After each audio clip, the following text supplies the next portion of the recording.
Hi, ഞാൻ ലേഖ നന്ദു മഹാദേവ. ഞാൻ കുറച്ച് വീഡിയോകൾ മുമ്പ് ചെയ്തിട്ടിരുന്നു. അതിന് തുടർച്ചയായിട്ടാണ് ഈ വീഡിയോയും ചെയ്യുന്നത്. ആ വീഡിയോകളിൽ എനിക്ക് നല്ല പ്രതികരണമാണ് കിട്ടിയത്. അതെനിക്ക് ഭയങ്കരമായ ഒരു ആശ്വാസമാണ്. അപ്പം അവരെൻ്റെ അടുത്ത് പറയാറുണ്ട്, പലരും പറയാറുണ്ട്, ചേച്ചി പറയുന്നത് പോലെ ഞാനൊന്ന് ശ്രമിച്ച് നോക്കിയ അപ്പോഴെനിക്ക് കുറച്ച് ഒരു ആശ്വാസം കിട്ടുന്നുണ്ട് ചേച്ചി എന്ന് പറയുമ്പോഴത്തേക്ക് തന്നെ എനിക്കത് ഭയങ്കരമായ ഒരു ആശ്വാസമാണ്. കാരണം അത് അനുഭവിച്ചവർക്ക് മാത്രമേ ആ വേദനയുടെ ആഴം മനസ്സിലാക്കാൻ പറ്റുള്ളൂ. അപ്പോൾ നമ്മുടെ വിഷയവും അതാണ്. കാരണം നമ്മൾ പോസിറ്റീവ് ആവുക എന്നുള്ളത് ഭയങ്കരമായ കാര്യമാണ്. കാരണം പലരും പറയും നെഗറ്റീവ്സ് എന്ത് ഒരു നാണയമായാലും അതിന് രണ്ട് വശമില്ലേ എന്ന് ചോദിക്കുക. അപ്പം പോസിറ്റീവ് ഉണ്ടെങ്കിൽ നെഗറ്റീവും ഉണ്ട്, നെഗറ്റീവ് ഉണ്ടെങ്കിൽ പോസിറ്റീവും ഇല്ലേ എന്ന് ചോദിക്കും. അത് സത്യമാണ്, നെഗറ്റീവും പോസിറ്റീവും ഉണ്ട്. പക്ഷേ നമ്മൾ തിരഞ്ഞെടുക്കേണ്ടത് എപ്പോഴും പോസിറ്റീവായിരിക്കണം. ഏത് പ്രതിസന്ധി വന്നാലും അതിനെ പോസിറ്റീവായിട്ട് നമ്മൾ തിരഞ്ഞെടുക്കണം. അത് എന്താ പറയുക, നമുക്ക് ആ പോസിറ്റീവായിട്ട് ചിന്തിക്കാനായിട്ട് ചിലപ്പം അതിൽ 1% കാണുള്ളൂ. 100ൽ 99 നെഗറ്റീവ് ആയിരിക്കും നമുക്ക് കേൾക്കേണ്ടി വരുന്നതും കാണേണ്ടി വരുന്നതും അറിയേണ്ടി വരുന്നതും. അതിൽ 1% മാത്രമേ പോസിറ്റീവ് കാണുള്ളൂ. പക്ഷേ ആ പോസിറ്റീവ് ആയിരിക്കണം. ആ 1% മതി നമുക്ക് മുമ്പോട്ട് പോകാൻ. ആ പോസിറ്റീവിൽ നമ്മൾ മുറുകെ പിടിക്കണം. ഞാൻ പറഞ്ഞു വരുന്നത്, നമ്മളെ മക്കൾ കടന്നുപോയി അപ്പോഴെന്താ പറ്റിയത്? എല്ലാവരും പറഞ്ഞ എല്ലാം ഇതോടുകൂടി തീർന്നു പോയി, നശിച്ചു പോയി, ഇനി ഒന്നുമില്ല, എല്ലാം തീർന്നു പോയി. ഇല്ല, ഉറപ്പായിട്ടും ഞാൻ പറയുന്നു, ഇല്ല.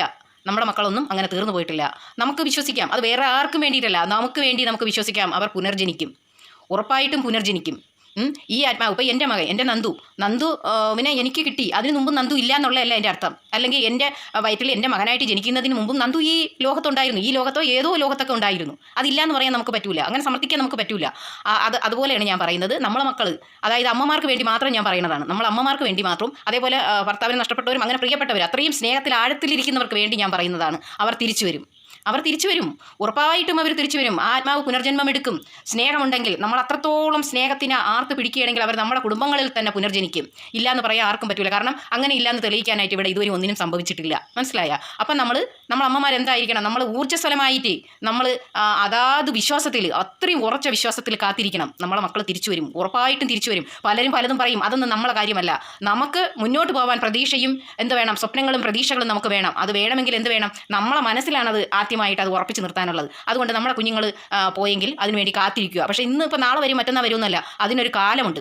ആ കാലം വരെ നമ്മൾ കാത്തിരിക്കുക എന്നുള്ളതൊരു വലിയ കാര്യമാണ്. ഉറപ്പായിട്ടും ഞാൻ ഈ പബ്ലിക് മീഡിയയിൽ പറയുന്നു, നമ്മുടെ മക്കൾ തിരിച്ചു വരും. ഇത് നമ്മളെ മാത്രം വിശ്വാസമാണ്. വേറെ ആരും ഇതിൽ കൈകടത്തേണ്ടിയും വേറെ ആരും ബോധ്യപ്പെടുത്തേണ്ട ആവശ്യം നമുക്കില്ല. അതുകൊണ്ട് ഓരോ അമ്മമാരും, അല്ലെങ്കിൽ ഓരോ മനുഷ്യരും, ഓരോ പിതാക്കന്മാരും, ഓരോ സഹോദരങ്ങളും എല്ലാവരും കാത്തിരിക്കുക. അങ്ങനെ ഒരു വിശ്വാസം നിങ്ങളുടെ മനസ്സിൽ ഉറപ്പിക്കുക, നിങ്ങൾക്ക് മുന്നോട്ട് ജീവിക്കാൻ വേണ്ടിയിട്ട്.